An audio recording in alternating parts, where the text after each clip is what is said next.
Hi guys and welcome to Studio Wildlife. In today's video I'm going to show you how I use oil paints to paint a wolf's eye.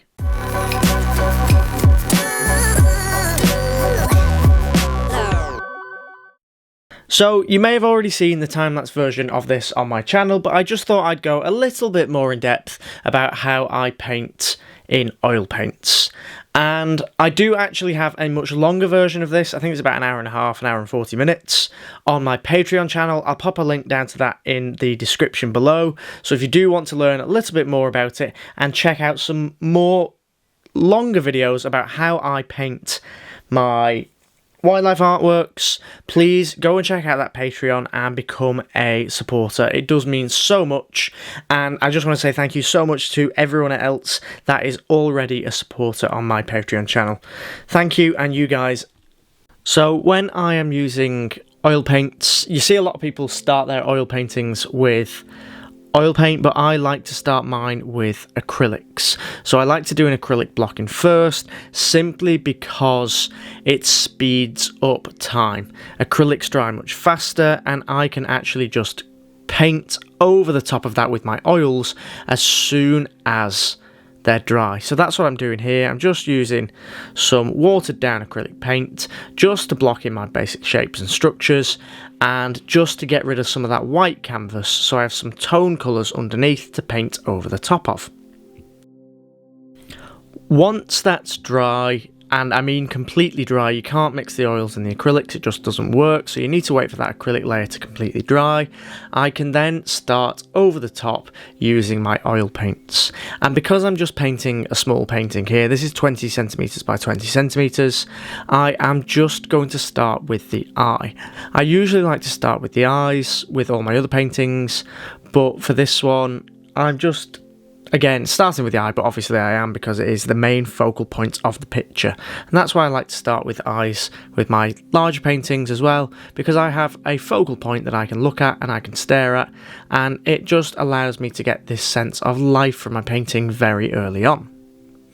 For the eye itself, I'm just using mixes of yellows and oranges. So the way that I paint with oils is I like to use a mineral spirit known as sans odor.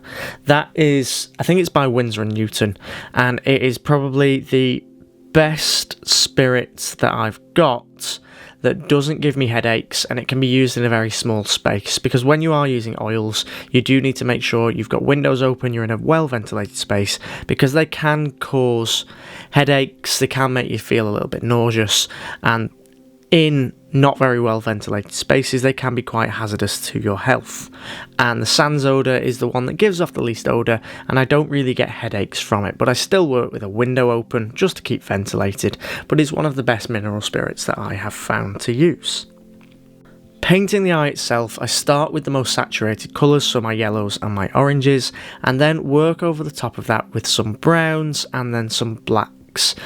I like the brown and the darker colours near the top of the eye to give the impression of the shadow of the eyelid over the top. For the highlights themselves, I like to use blue paint first, just to give an impression of the sky being reflected in the eye, and then use some white paint for the final tiny little bit of the highlight, and that is the brightest white paint that I use, the only bit of white paint that I will use for the picture. I use pure black straight from the tube for the skin around the eye, but I add some variation to it later on with some further colours to indicate the skin and the flaps and the folds of the skin in the area around the eye.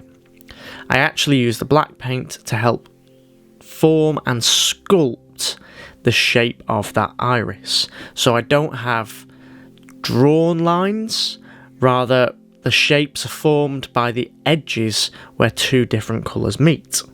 Sometimes these are soft, but in the case of this iris and the skin around it, because I want that iris to really pop, I want that very harsh, sharp line near the bottom and faded nearer the top, where there's a subtler transition where the shadows that are reflecting over the top, not reflecting, but the shadows that are casting over the top of that iris are found. For the fur itself, hopefully you've seen my other videos on how to paint fur, and I follow a very similar process for my oil paintings. For this layer though, I'm focusing more about the underpainting, I'm focusing on the colours and the direction of the fur rather than the final details. So I just use a small round brush, and here I'm just starting with the area to the left of the skin around the eye. This is just so I can add a softer transition to that, make some softer edges of where that fur is going to be overlapping that skin. I then work with the darker colours first, making sure to leave gaps for the lighter colours so that my oil paints don't get muddy. If you're using acrylics, or the way that I paint with acrylics, I like to do the entire canvas in the darker wash first, let that dry and then paint over the top with the lighter colours. You can't do this with the oils, or at least painting in this way in one go, because the colours start to get muddy as they pick up the colours underneath. So make sure to leave those gaps for those lighter colours so that the paint doesn't get muddy. For this stage of the painting, as I said, I'm just focusing on those softer transitions, those blended colours that you can get with oil paintings that you can't really get with acrylics. I want the edges of this painting to be relatively soft and the focal point, the sharpest areas, to be around the eye. So it really draws the attention of the viewer to that eye, that focal point of the painting.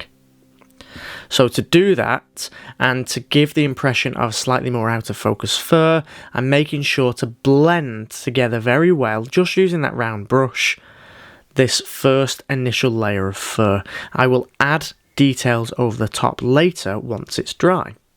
So even though it might look like I'm using pure white, I'm not actually using pure white for this stage of the painting. The only pure white I'm really used is in the final highlight just on the top right of that eye.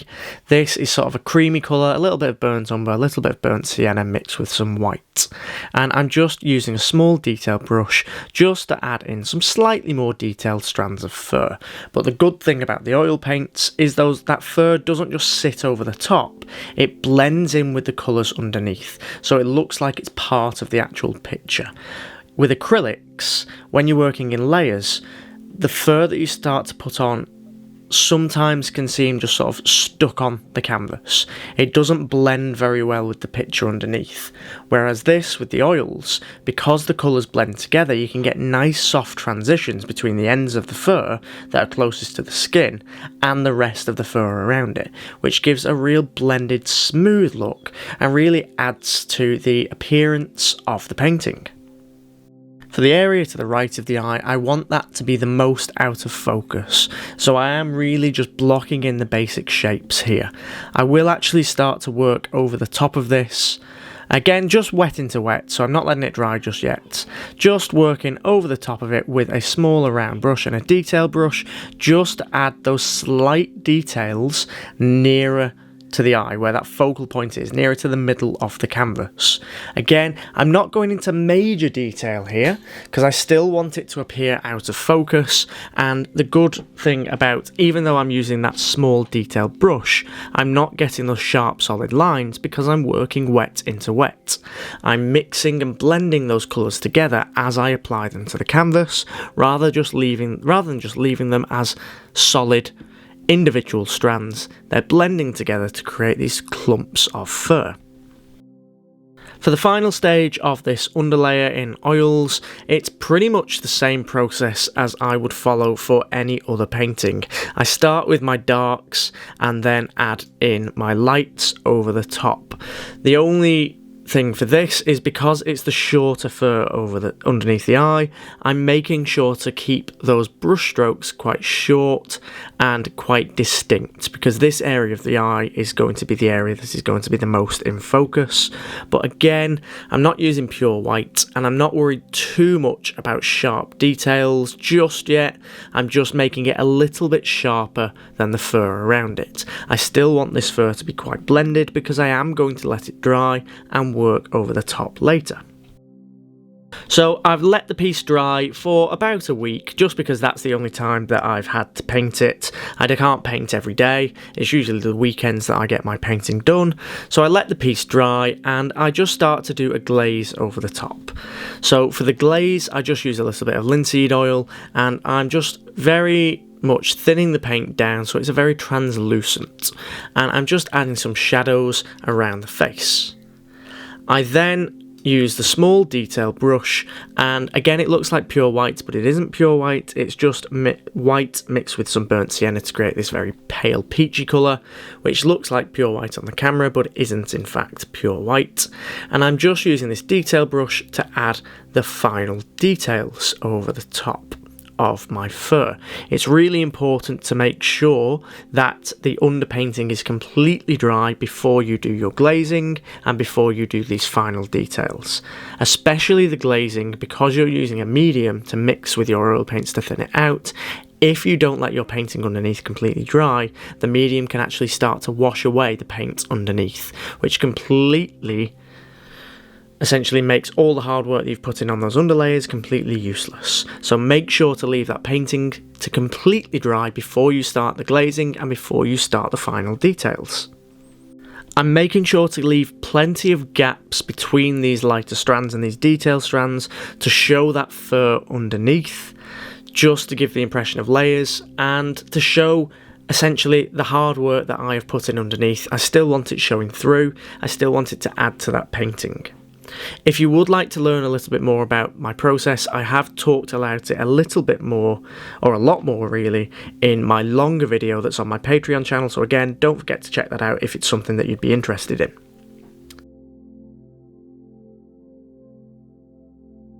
For the final stages, I just use a dagger brush to add the final long strands. Again, this is one of my favourite brushes, and I just use it for those longer strands around the top of the eye. So almost like whiskers around the eye. I think they're whiskers, I don't really know what they're called, but those longer strands that are very similar to whiskers around the eyes. They are probably used for the same thing as whiskers, for sensing things, so let's just call them whiskers.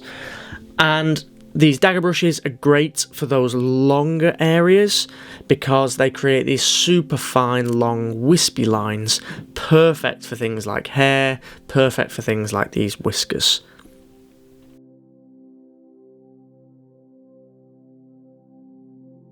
And that's pretty much it. The only thing left to do is sign it, so I sign it with the oils and make sure that signature fits with the composition of the painting. I hope you enjoyed the video, and as always, thank you so much for watching. Your support means so much, and if you would like to learn more about painting wildlife, I do have and am constantly uploading longer videos onto my Patreon channel, so make sure to go and check that out, and if you feel like it, support us by becoming a Patreon. It would mean so much. And again, as always, thank you so much for watching, and for more wildlife art tips, please head on over to studiowildlife.com.